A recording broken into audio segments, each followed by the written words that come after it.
Bueno, muy buenas tardes, noches, días, queridos alumnos.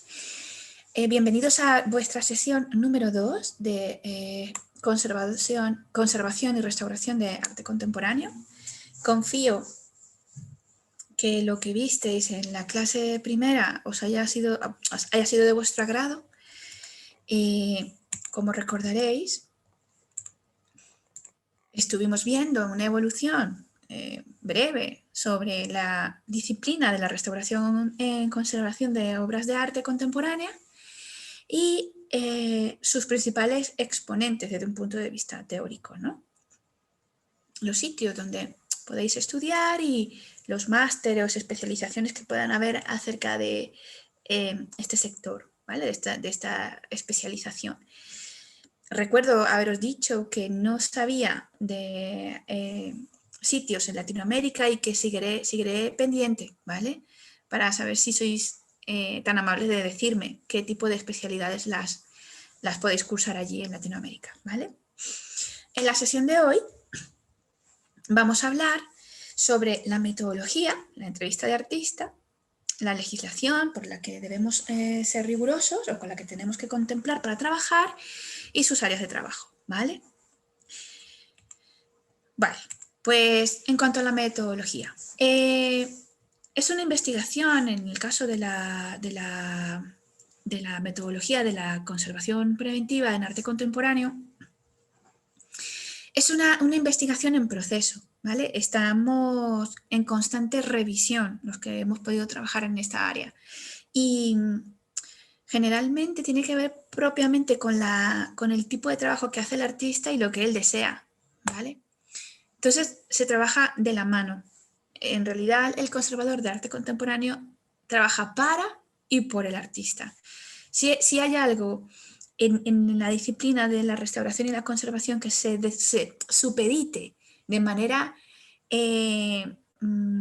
exhaustiva al artista y su idea es la conservación del arte contemporáneo, ¿vale? Todo el rato está en revisión el tema de que si la idea es reproducible, ¿vale?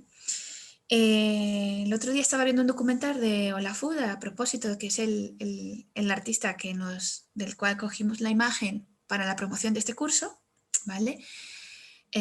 Su obra The Weather, que expuso en la Tate hará, no sé, ¿qué será? Unos 8 o 10 años, ya no lo recuerdo bien. Yo tuve el placer de visitarla. La verdad es que el estar allí en ese sol imaginario daba el calor necesario en esa Londres tan gélida. Y bueno, y él explicaba que en los procesos creativos de los artistas contemporáneos, el profesor hablaba de él, existe dentro de esa creación de las ideas una fase donde no es reproducible verbalmente y solo a través de medios plásticos el artista va ordenando un poco sus ideas primigenias. Y luego, una vez que esta idea realmente consigue expresión de un punto de vista verbal, es cuando ya ha sido reproducible con los medios plásticos y su equipo se encarga en ese translate, esa traducción la hace su equipo, ¿no? Él no tiene tiempo para eso, él solo produce ideas y plasma. Esa es su forma de trabajar. Entonces, digamos que el conservador no es que sea el equipo del artista, porque realmente somos el equipo del museo o de la galería o quien nos contrata, pero más o menos hacemos eso que decía Olafud en su exposición, en este documental que vi en Netflix, por cierto. Os invito a verle. Está genial, se llama Abstract, el documental, y el primer capítulo es sobre él. Si os gusta el arte contemporáneo, claro. Yo cuento con que todos los que estáis aquí os mola y por eso me enrollo en estas cosas. Entonces, esta idea tan interesante de Olafud me recordó lo que hacemos nosotros, ¿no? Nosotros intentamos que la idea del artista sea reproducible, no como el equipo de Olafud, que se la traslada al texto, al idioma, al verbo, pero sí a veces producimos. Bueno, a veces no.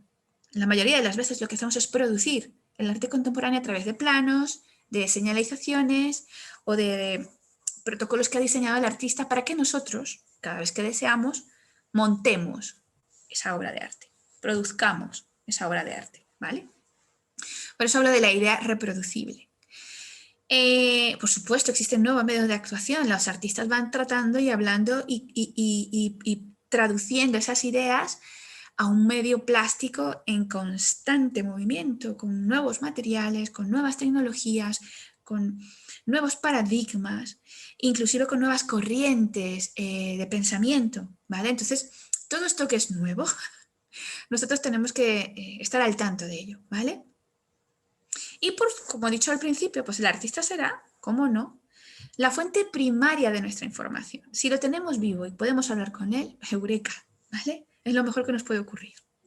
Entonces, dentro de este trajín, os pongo el último congreso que hubo de arte contemporáneo, es la foto del Museo de Arte Contemporáneo de Reina Sofía. Surge de esta metodología de trabajo, surge la necesidad de implementar de manera exhaustiva la documentación, ¿vale? Los conservadores de arte contemporáneo lo que generamos la mayoría de las veces es documentación acerca de la obra y, por supuesto, acerca del hacedor, ¿vale?, del artista. ¿Por qué? Surge la necesidad de documentar porque los problemas precisamente surgirán o nos vendrán de la necesidad de reproducir, ¿vale?, esa pieza. Porque ya hemos hablado antes que el tema de la originalidad o del objeto único en el arte contemporáneo pues, no es tal, ¿vale? No hay esa premisa, no hay esa condición, ese valor añadido, ¿vale?, de objeto único como en el patrimonio cultural. Por lo tanto, la mayoría de las veces el artista vende una idea junto con unos planos y unas maquetas y nosotros somos los encargados de reproducir ese objeto a modo idéntico de como él lo plasma en estas ideas que digo yo que luego se traducen en verbo, ¿vale? Dado que, como he dicho, pues queda en entredicho la originalidad y la autenticidad y en definitiva el derecho del autor, del artista, ¿vale? Y cómo puede ser recordada y conservada la primera versión de una obra, ¿vale? Ya hablaremos del derecho de autor y el tema de la autenticidad y la originalidad en las leyes, ¿vale? Pero lo importante de esto es que debemos fotografiar, medir, dibujar, documentar de manera exhaustiva en el arte contemporáneo todos los días, ¿vale? ¿Quiénes son los pioneros en darse cuenta de esto y en estructurar fondos y archivos ex professo para el arte contemporáneo? Pues el Instituto de Patrimonio Cultural Holandés, el ICN, perdón, y la Fundación para la Conservación del Arte Contemporáneo, la SBMK. Ahora os lo enseñaré las páginas, ¿vale? Y en España, pues estarán el Instituto de Conservación, el IPC, que ha tenido muchos nombres, ahora se llama Instituto de Patrimonio Cultural Español, y por supuesto el Museo Reina Sofía, ¿vale?, que lleva en funcionamiento desde los años 80 y es su cometido. Para eso existe como institución y museo nacional. Entonces vamos a ir a los links, ¿vale?, para comentar. Funcionaban, espero que sigan funcionando. Ya, no me jueguen una mala pasada. Os presento al ministerio, ¿no?, holandés y su página web donde se trabaja fundamentalmente con bueno, el patrimonio cultural en general y destaca su labor de archivo en el arte contemporáneo, ¿vale? Vamos a pinchar, bueno, en arqueología, ¿vale?, colecciones de museos, publicaciones, monumentos y actualidad. Ahí observaréis a ver, vamos al blog.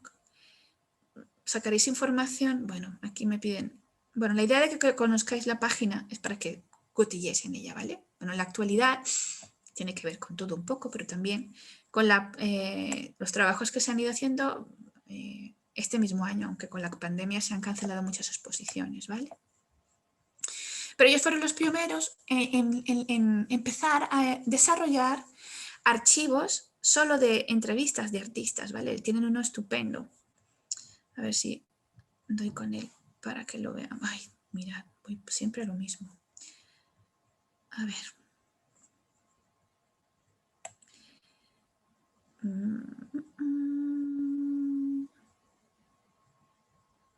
Aquí.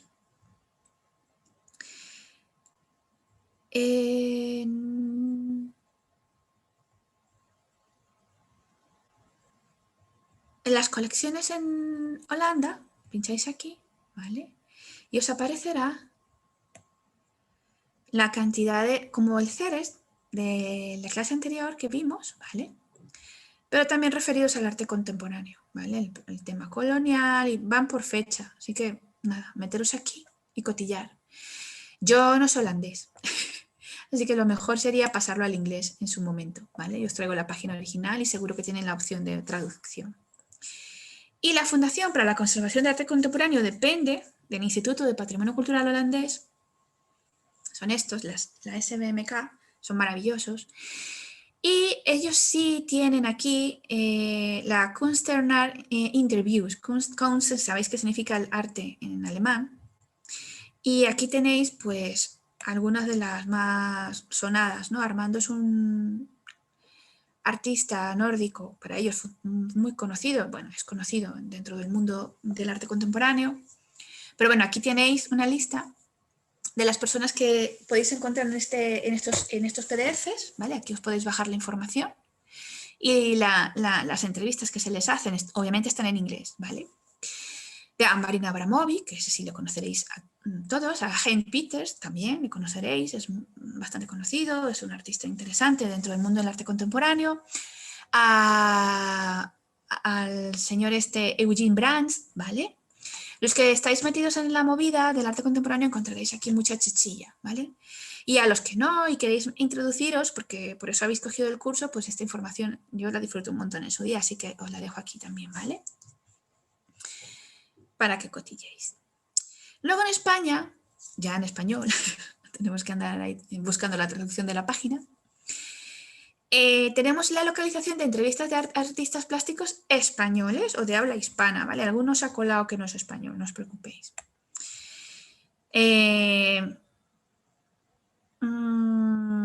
Y aquí tenéis la memoria final o informe final, aquí le llamamos memoria, ¿vale? Yo sé que allí le llamáis informes, las entrevistas por artistas y las entrevistas por centros, de todos los centros de arte contemporáneo que se puedan dedicar a la documentación, ¿vale?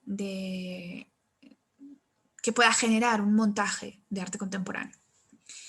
Realmente el motivo, la razón, es porque el diálogo entre el conservador y el artista resulta fundamental, como he dicho antes. Aparte de ser una fuente directa de información, nos va a facilitar el reto constante de preservar su obra y además de pretender de primera mano y entender su proceso creativo, los materiales que usas, las técnicas empleadas y, por supuesto, la nueva forma de montar una vez que esa pieza se haya desmontado. Cuando yo tenga que obtener el reto nuevamente de porque el museo decida hacer una exposición del autor o vender la pieza o simplemente generar otra exhibición o otra exposición del artista, pues oye, voy a tener que verme como conservador en la tarea, porque eso es lo que hace el conservador de arte contemporáneo, sacar la documentación y volver a instalar la obra de arte tal cual como la hizo su primera vez.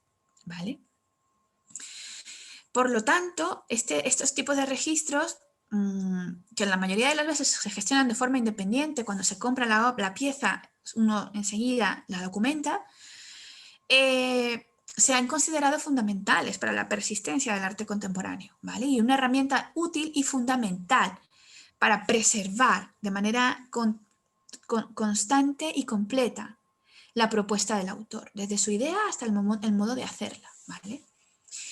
Por supuesto, eso servirá, en la generación de estos documentos sirve para unificar registros, ¿vale? De entrevistas, preguntar casi siempre lo mismo, que es lo que nos interesa, no es un cotilleo, es llevar al artista, generalmente al principio le cuesta, pero ya al final terminamos llevándole a hablar de materiales, a hablar de montajes, a tratar de entender por qué ha escogido determinadas cosas o por qué ha decidido que se desarmen y se vuelvan a hacer con el material que consigamos en el momento. En fin, vamos hablando con él siempre, siempre con la intención de conocer la existencia de la obra, el porqué de la obra, permitiendo su localización, ¿vale? Por supuesto, si no, a veces las entrevistas son únicas, ¿vale? Y muchas veces muy codiciadas. Luego, en el arte contemporáneo hay museos que no empezaron a hacerlo y los que fueron más precavidos, pues generalmente terminan llamando a estos archivos para poder más o menos entender lo que se puede hacer con determinadas obras, ¿vale? Bueno, esto por un lado. Y luego os tengo aquí al Museo Reina Sofía, ¿no? Su biblioteca y su centro. Ellos también han ido comprando sobre todo obra de arte moderna ya más avanzado el siglo XX, siglo XXI, ¿vale? Tienen un centro estupendo, ahora tienen un carnet digital, ¿vale? Sé que también es online, yo creo que podríais acceder de alguna forma desde Latinoamérica, los que estáis allí. Yo lo puedo hacer desde mi casa, desde luego, ¿vale? Y el centro es muy amplio, muy completo. Aparte de tener libros de crítica actual, pues también tiene el archivo central donde también se guardan entrevistas de artistas, ¿vale?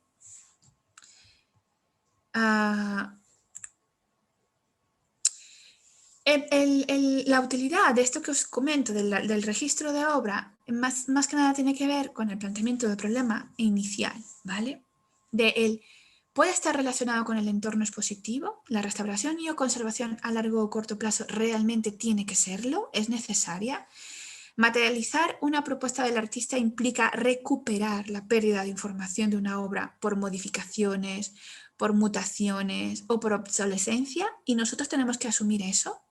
O sea, lo interesante de generar toda esta documentación y de tener claro que nuestro trabajo más que nada es conservar la idea, nos lleva generalmente a preguntarle al artista si se pierde o si se ha utilizado, por ejemplo, por decir un caso, un equipo audiovisual que ya no funciona, como un VHS o un Beta, ¿vale? El Betamax. Yo sé que vosotros sois todos muy jóvenes, pero yo tengo que deciros que yo empecé mi tesis doctoral en disquetes y ahora grabo en nubes, ¿vale? Y no soy tan mayor, bueno, soy mayor, pero no tanto. Quiero decir que esta vida de la rapidez de la tecnología, sus soportes digitales y además el cambio del mundo audiovisual, que es muy utilizado por los artistas contemporáneos, como no, pues el concepto obsolescencia es complejo para nosotros, ¿vale? Entonces, cuando tú le dices a un artista que está vivo, oiga, la televisión que usted usó, Panasonic modelo XYZ, ya no se produce y la que teníamos se ha dañado y no podemos arreglarla porque no existen repuestos. ¿A usted estaría de acuerdo en cambiarla por una televisión plana? La mayoría de las veces te dicen que no.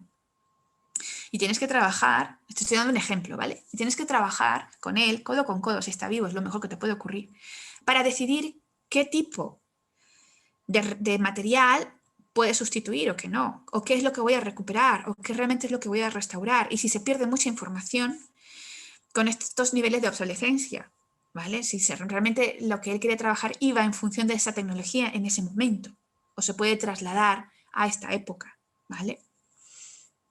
Luego también es fundamental porque te permite establecer vías de búsqueda de fuentes de información, ¿vale?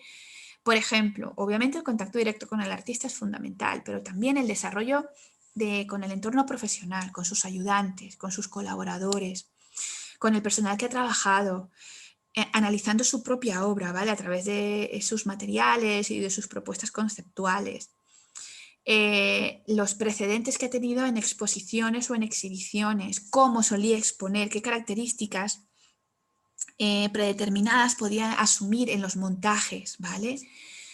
Si perdía material, cómo lo asume el artista, si le importa, si no le importa. Y por supuesto el seguimiento de la obra en la propia exposición, ¿no? En el momento en que estamos montando con él. O sea, realmente el generar documentación abarca mucho más que entrevistar al artista, ¿vale? Abarca todo esto que os estoy contando y que el equipo de conservadores decidirá si es importante o no acometer este tipo de acciones, ¿vale?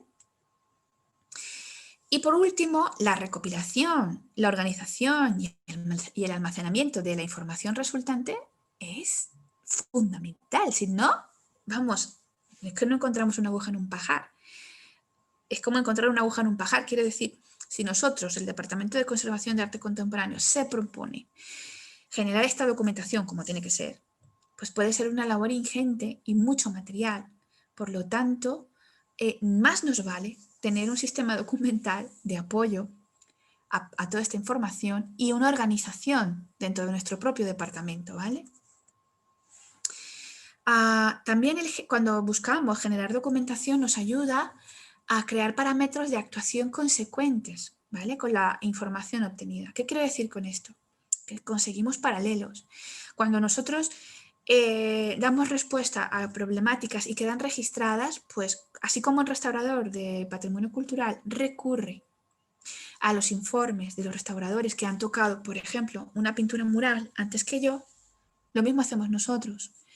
Buscamos los informes y la documentación que han generado los conservadores a la hora de decidir cómo montar o con quién hablar, y de esa manera pues tenemos unas acciones que ya se han hecho antes que podríamos nosotros repetir, como llamar a fulanito de tal, que es el fundidor del conservador X, que nos atendió y colaboró, o como llamar a la viuda D, que era la heredera de los fondos o de toda la colección del artista M, y ella puede colaborar con nosotros dándonos ideas de cómo fueron almacenadas las piezas o embaladas las piezas porque hemos perdido material, en fin.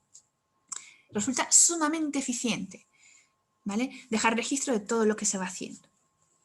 Por otro lado, la organización y la conservación de la documentación puede ser compleja, ya lo sabe, ya lo hemos hablado, porque podemos encontrarnos material de muchas naturalezas o grabaciones en diferentes soportes, ¿vale? En casetes, en disquetes, en CDs, en DVDs, inclusive en beta o en VHS, ¿vale?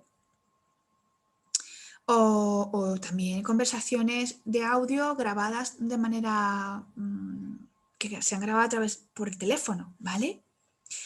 O vídeos, donde a veces el artista no dice nada, pero hace, ¿vale? O emails, que nos hemos cruzado con el artista y eso también se tiene que guardar. O simplemente contactos directos que se han grabado, ¿vale? Con grabadoras, entrevistas al uso. También documentos escritos, fotografías, maquetas o propuestas de los artistas que han modelado en 3D, croquis, dibujos, en fin.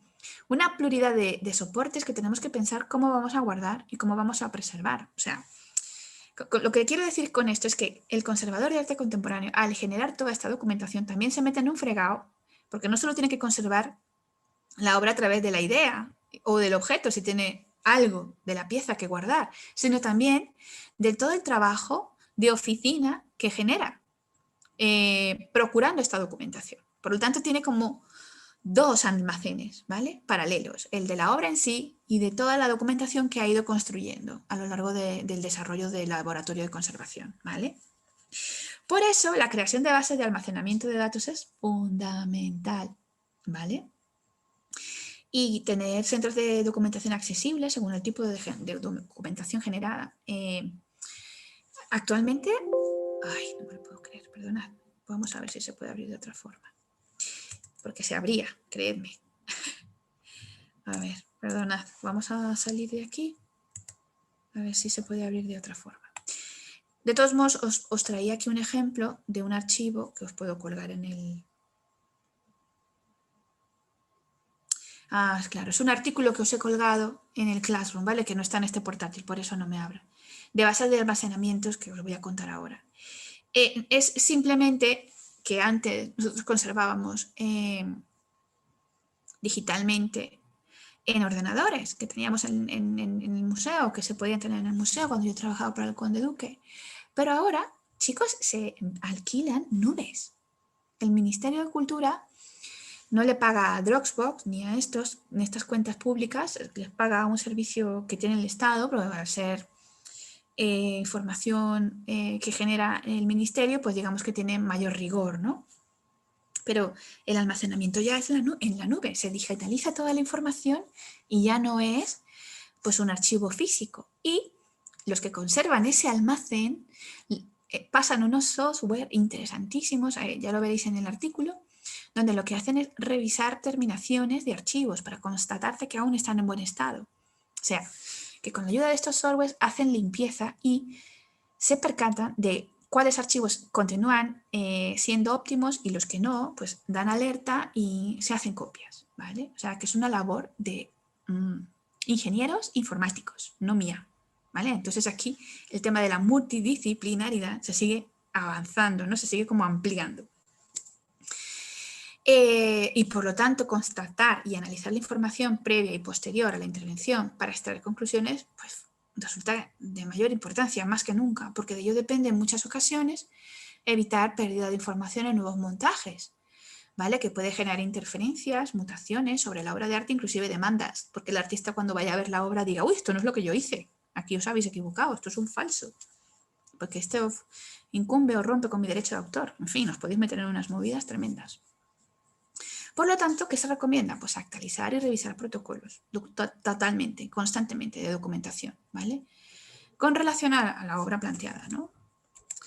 Y aquí quiero explayarme un poco más en el caso de la entrevista cuestionario, porque creo que es el instrumento más útil que yo he podido conocer en el caso de las entrevistas y de la documentación que se puede generar. Es la mejor forma de obtener información sobre el artista y su obra, por supuesto, recurrir en contacto directo a él. Nos permite de una forma totalmente fiable conocer exactamente la materialidad o la forma de preparación y aplicación de los mismos, ¿vale? Sin necesidad de realizar costosas y en ocasiones no concluyentes pruebas analíticas, porque cuando el artista no está vivo, lo que tenemos es que hacer pruebas constantes o pedir pruebas de análisis de los materiales para poder llegar a una conclusión. Pero si el artista te explica lo que usó, te cuenta cómo lo hizo, pues eso nos ahorra mucho tiempo y dinero, ¿vale? Eso lo podéis entender perfectamente, ¿vale? Los que trabajáis en arte contemporáneo, si hay alguno en el curso, lo entenderá, y los que no, pues cuando empecéis lo veréis.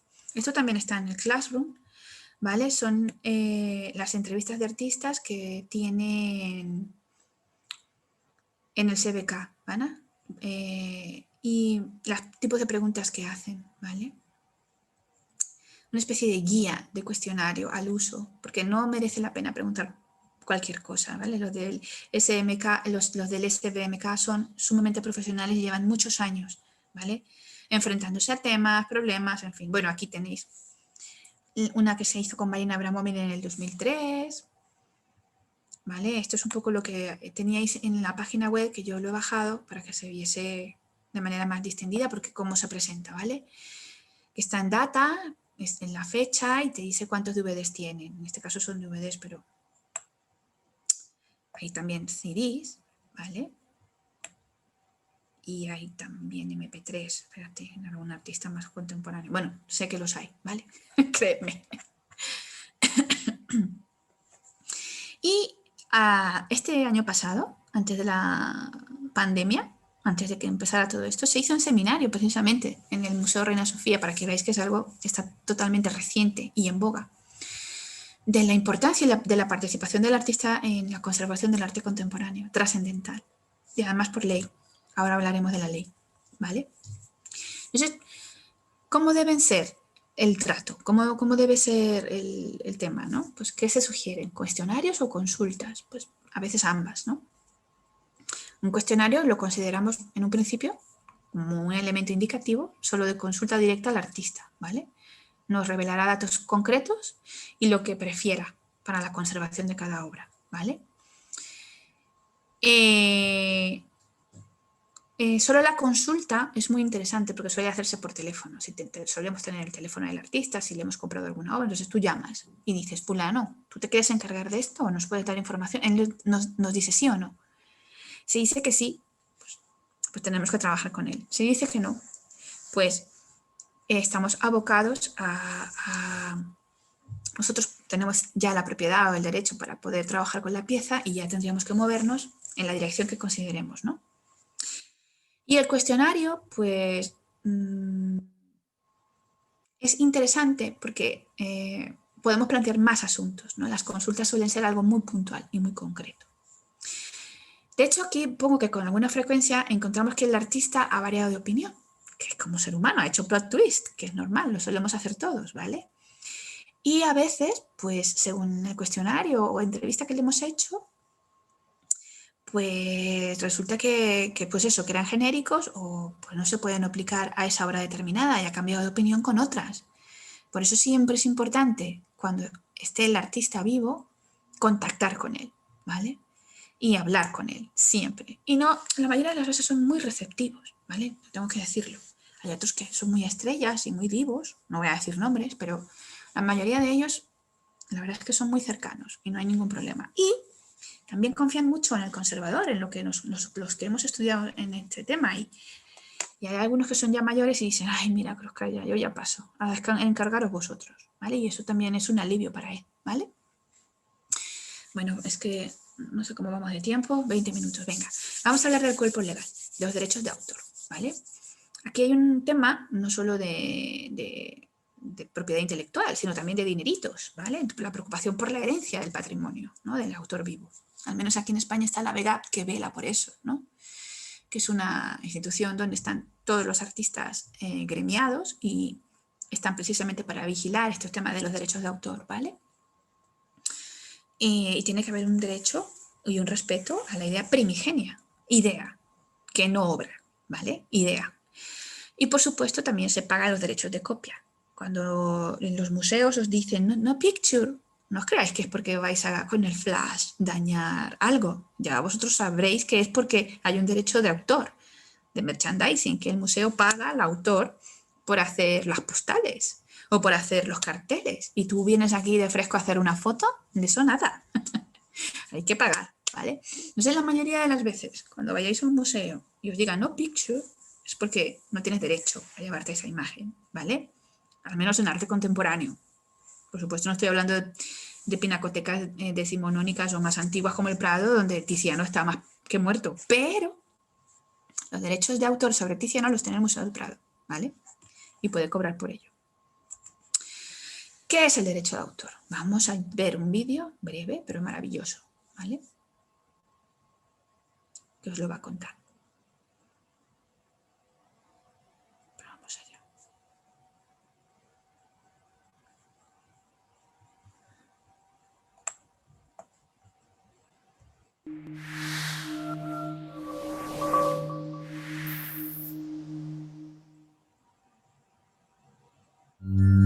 A pesar de su antagonismo, el arte y el derecho comparten un origen común, la capacidad de juzgar.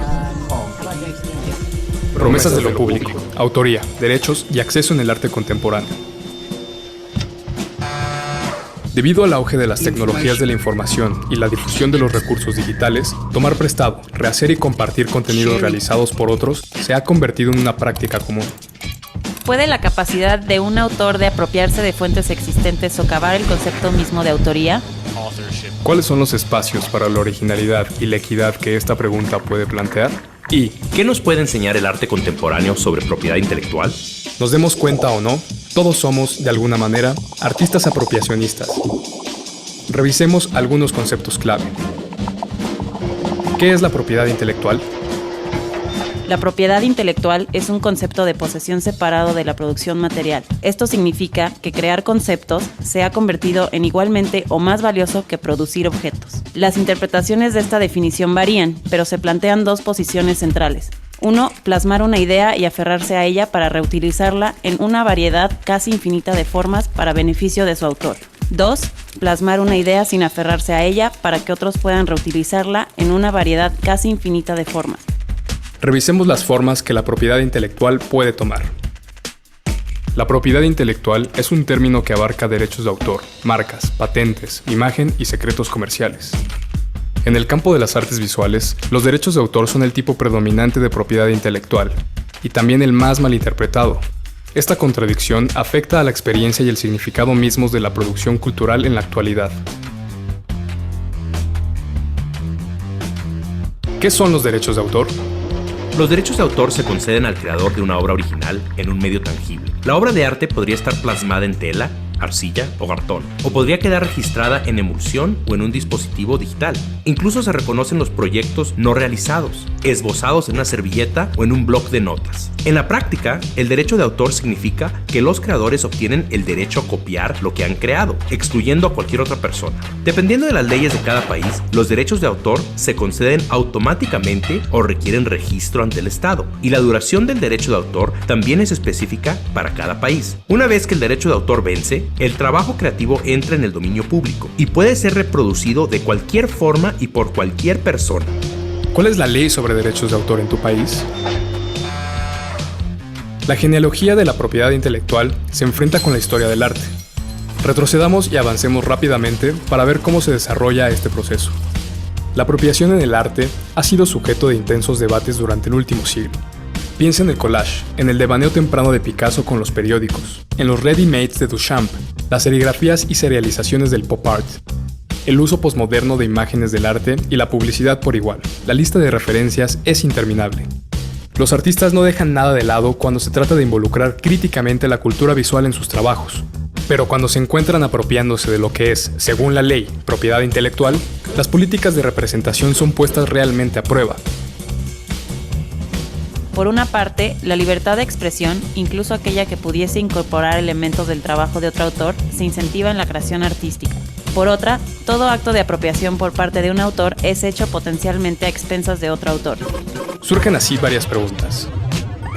¿En qué momento la apropiación trasciende su carácter derivativo y se transforma en una obra original en sí misma? ¿Cómo conciliar los derechos de autor con las nociones de libertad de expresión? ¿Puede el arte proporcionar estrategias de apropiación que introduzcan nuevas formas de interpretar los derechos de autor? Respondamos estas preguntas colectivamente.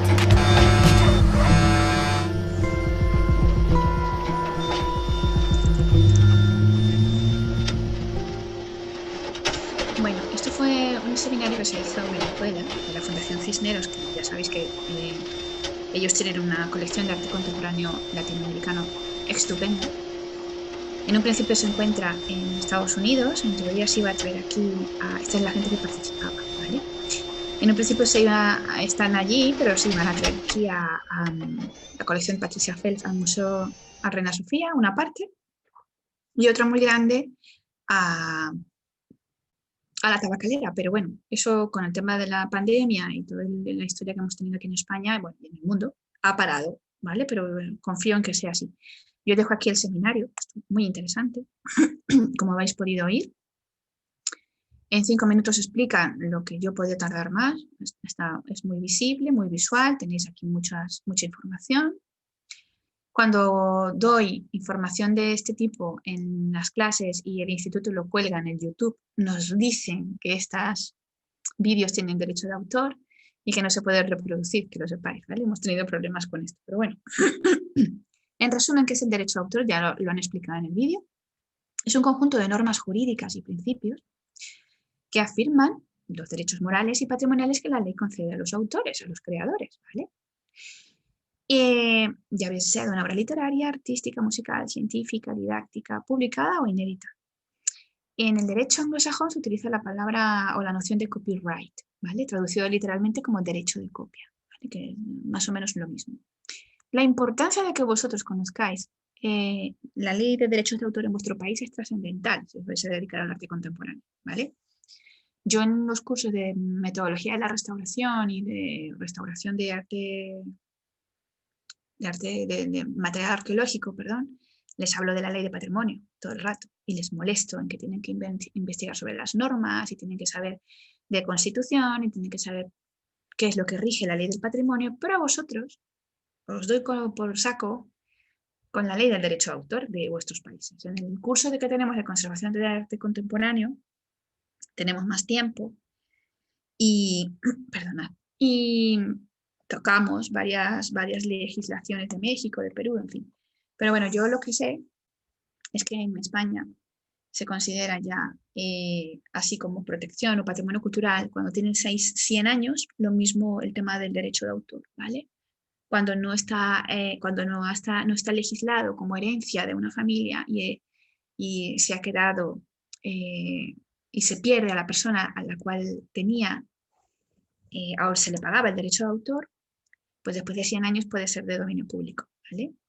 Hace poco las obras de Valle Inclán creo que ya eran de dominio público y otros autores importantes. No lo recuerdo bien, ¿eh? Creo que era Valle Inclán.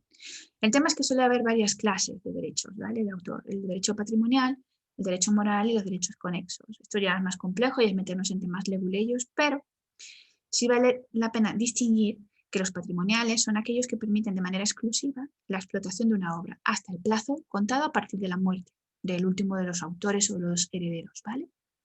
Sin embargo, el derecho moral es aquello ligado de manera permanente y son irrenunciables, ¿vale? Son imprescriptibles, nadie te los puede quitar. Y los conexos, pues, son aquellos que protegen a distintas personas, ¿no? Como pueden ser artistas, intérpretes, traductores, editores, productores, que han tenido que ver con la publicación de la obra o la realización, de la obra, ¿vale? Vamos ahora a hablar, en estos minutos que nos quedan, sobre las áreas de trabajo. Tenéis a bien aquí a reconocer a Ai Weiwei, ¿vale? Yo creo que el arte contemporáneo, aparte de ser monumental, la mayoría de las veces, de ser grandilocuente y de permitirse un discurso político constante,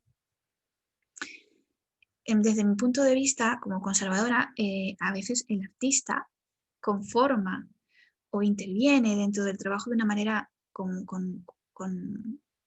que lo ejecuta, que lo objetiviza en su propia identidad, ¿no? en su propia personalidad. Y traigo el caso de Ai Weiwei, que lo conoceréis todos, y si no, googlearlo, por favor, un artista chino, que tiene una labor social y política y artística a la par. O sea, es tan polémico o luchador social como artista a la vez. De hecho, creo que Ai Weiwei no podría ser artista sin ser activista, ¿no? Sin tener estas preocupaciones por el tema social. Está claro que al ser chino, ¿no? y aquí me vais a disculpar, pero entraremos en un plano político, porque el arte es política también. Al ser chino y al pertenecer a un sistema comunista, pues es complejo que un artista se sienta a gusto, ¿no? El comunismo merma y limita las ideas en este sentido, ¿no? Unifica, con este tema de que todos somos iguales, pues unifica y tiende a decidir por sistema qué es arte y qué no lo es, ¿no? Cuando la creación precisamente no permite el que tú limites absolutamente nada. La intención es fluir, ¿no? Y con el comunismo es complejo. Entonces, pues Ai Weiwei se tocó con eso, ¿no? Cuando Sancho le dice, cuando el Quijote le dice a Sancho Panza en su momento, cuando en un paraje del Quijote, le dice: Sancho, hemos tocado con la iglesia, ¿no? Con la iglesia hemos topado. Pues Ai Weiwei tocó con el comunismo, ¿no? Entonces yo creo que esta simbiosis, y perdona que hable de esto en clase de conservación, pero es que es fundamental conocer al artista y saber la trascendencia de su personalidad y de su visión en el arte, y a veces es inseparable la figura del objeto, la figura del artista y el objeto que produce, ¿vale? Y este es el caso. Y me explayo un poco más porque considero que Ai Weiwei no podría ser él si no existiese el comunismo en China. Por lo tanto, constantemente cuando se propone alguna exposición de su obra o cuando se tiene que trabajar con alguna instalación o performance, este que está aquí es un performance, ¿vale? Se tiene que recurrir a su historia, ¿no? Ha estado preso cantidad de veces, además ha estado amenazado de muerte. Su preocupación por la libertad y el free life va más allá, ¿no? de precisamente disfrutar de una propuesta estética, ¿no? Si a Monet o a Manet les interesaba en el impresionismo los nenúfares o el atardecer en Notre Dame, pues la evolución desde el modernismo o el arranque de la vanguardia hasta lo que tenemos hoy en día, las preocupaciones del artista van a ser diferentes. Por lo tanto, pues la generación y las áreas de trabajo nuestras no solo van a tener que ver, y perdonad por el speech, luego para que lo entendáis, no solo van a tener que ver con esta producción de esta fotografía, que al final es la que refleja el performance. No. también tiene que ser consultada la vida del artista, sus ideas, su proceso creativo, en qué fase está, la intencionalidad a la hora de proponer ese performance y respetar hasta en el último minuto lo que se desea en esa obra, ¿vale? Por lo tanto, pues el artista tiene que ser consultado antes de cualquier intervención forever, siempre.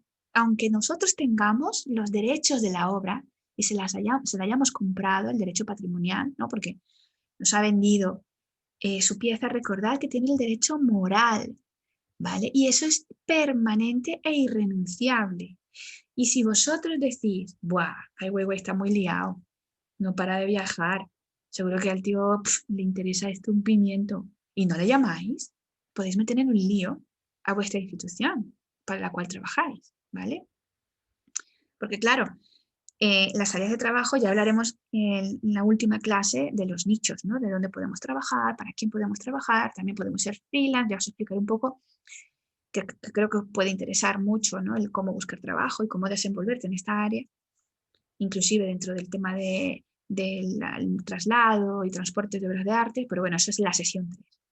Lo que quiero decir con esto es que si vosotros de manera diametral o manera independiente decidís intervenir sobre cualquier obra, performance, happenings, producción artística,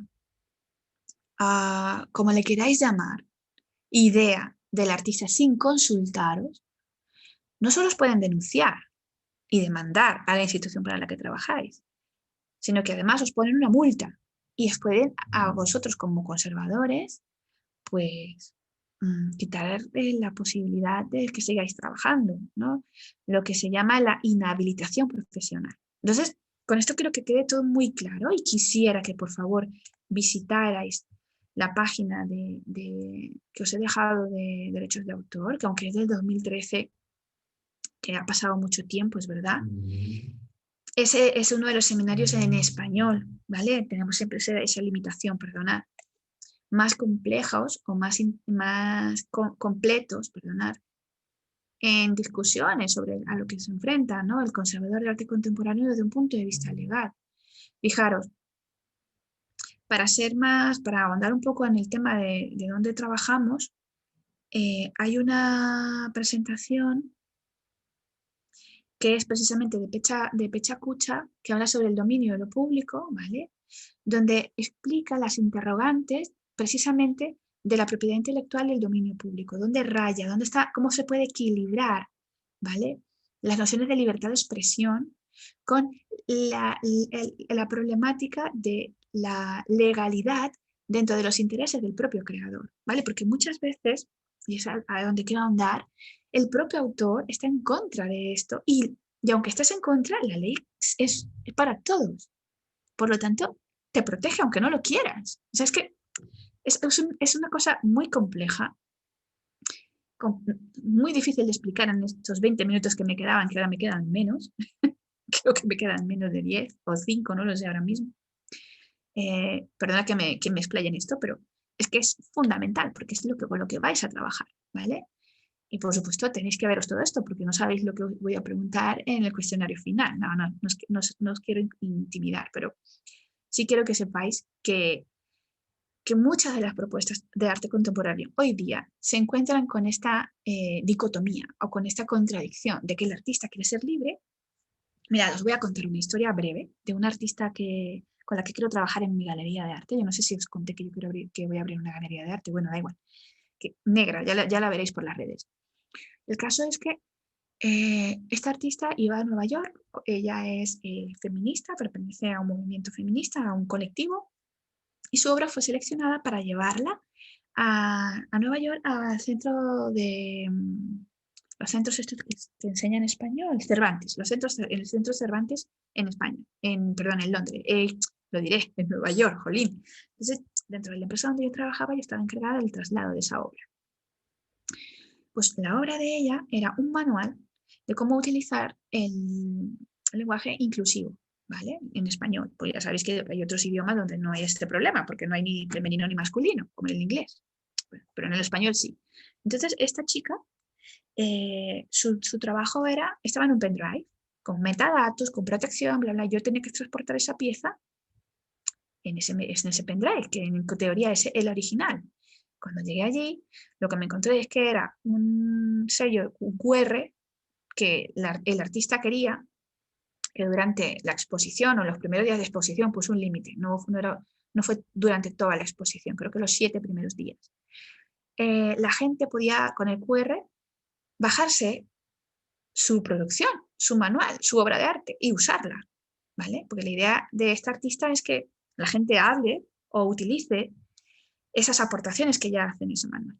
Entonces, ¿cuál era el problema?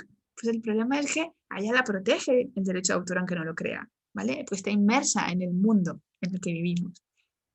Y aunque ella desee o requiera o necesite que su obra sea gratuita y que todo el mundo pueda acceder a ella y que todo el mundo pueda, pues tenemos que pasar por unos cánones y tener que explicar en un contrato que eso es así, para que el Instituto Cervantes no tenga inconvenientes o problemas luego con el derecho de autor.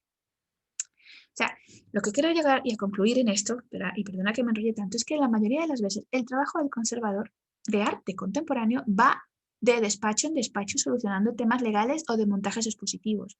No de restaurar, no de intervenir, no de manejar clima, temperatura, humedad. ¿Me explico? O sea, tenemos que resolver más bien estos temas distintos a lo que hace un restaurador de patrimonio cultural, ¿vale? Y esa es la novedad. Eso es la singularidad de nuestro trabajo, ¿vale? ¿Se debe pedir opinión para su restauración conservación? Siempre. Nunca va a tener la palabra el restaurador conservador de la institución. Siempre, primero, el artista, ¿vale? Y aquí le voy a meter un poco más de caña porque si no, no acabamos. Además, el autor tiene derecho a tomar las decisiones más importantes sobre la obra e intervenir directamente en ella si quisiera, ¿vale? Y te ahorra a ti el trabajo de consolidar, de reintegrar o de limpiar la pieza. Y no es que te lo ahorres, es que la mayoría de las veces estás tú con él y ves cómo lo hace, y ves qué quiere hacer, si lo quiere volver a pintar, porque recordemos que esto no es patrimonio cultural, ¿vale? Tiene otros paradigmas. Incluso la restauración podría ser impedida por el autor cuando ésta pueda atentar contra su interés y su reputación, que también ha pasado, ¿vale? Entonces, las áreas de trabajo, o lo que yo quería, a lo que me refería yo con áreas de trabajo, era haceros este speech y haceros entender que esto tiene más que ver con un tema de negociación con el artista, de trabajo con el artista y de producción cuando se hacen exhibiciones de su obra con el artista, constantemente, constantemente. Y si no es con el artista, es con el estudio del artista, con su ayudante o con la esposa que le lleva el montaje, en fin, con la mano derecha del artista, ¿vale? Y aquí tenemos al señor Olafur cuando inauguró la exposición de Wood en la Tate, maravillosa. Si no habéis visto ese documental en Netflix, por favor, verlo, ¿vale? De Abstract. Y bueno, yo creo que me quedan escasos 5 minutos para cerrar o menos el tema de hoy. Espero que os haya gustado, espero que os haya interesado y sinceramente espero que os motive a buscar más información, a leeros todos los links que os paso y a que os motive a ser conservadores de arte contemporáneo. Si os gusta el arte contemporáneo, es todo un reto, ¿vale? Es toda una delicia.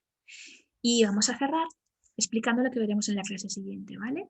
Como he dicho, hablaremos de las nuevas tecnologías y los métodos de trabajo, las formas de trabajar y los emprendimientos. Los emprendimientos, yo me refiero más que nada a dónde se puede ir un conservador de arte contemporáneo, que no un curador, ¿vale?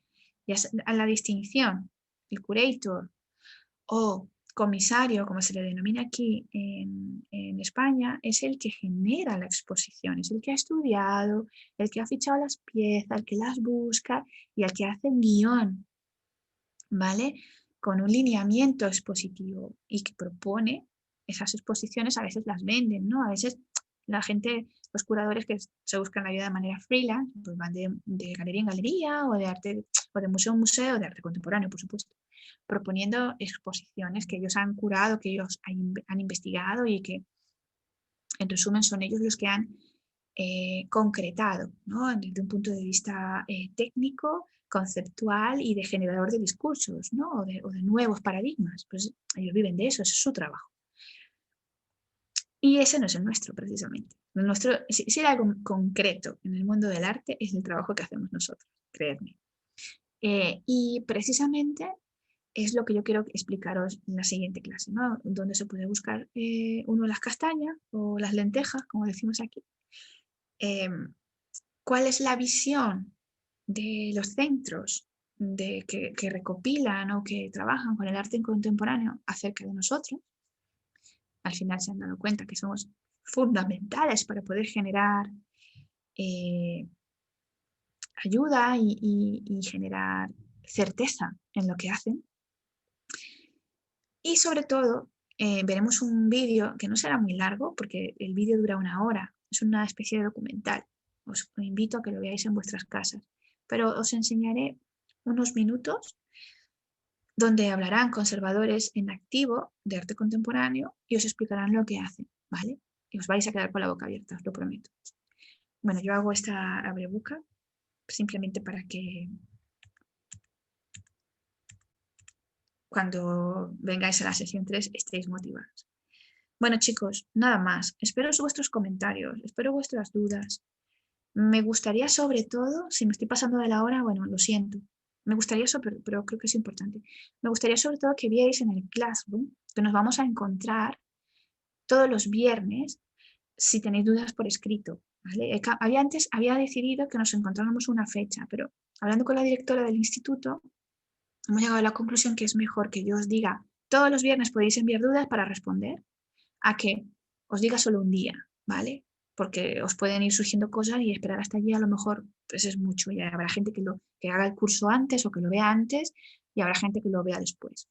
Bueno, por lo tanto, estará colgado en el Classroom esa información y esa modificación que os dije en la sesión 1, ¿vale? Y bueno, pues nada más. Lo dejamos hasta aquí. Nos vemos en la sesión 3. Y lo dicho, espero que haya sido de vuestro agrado la clase de hoy. Hasta luego.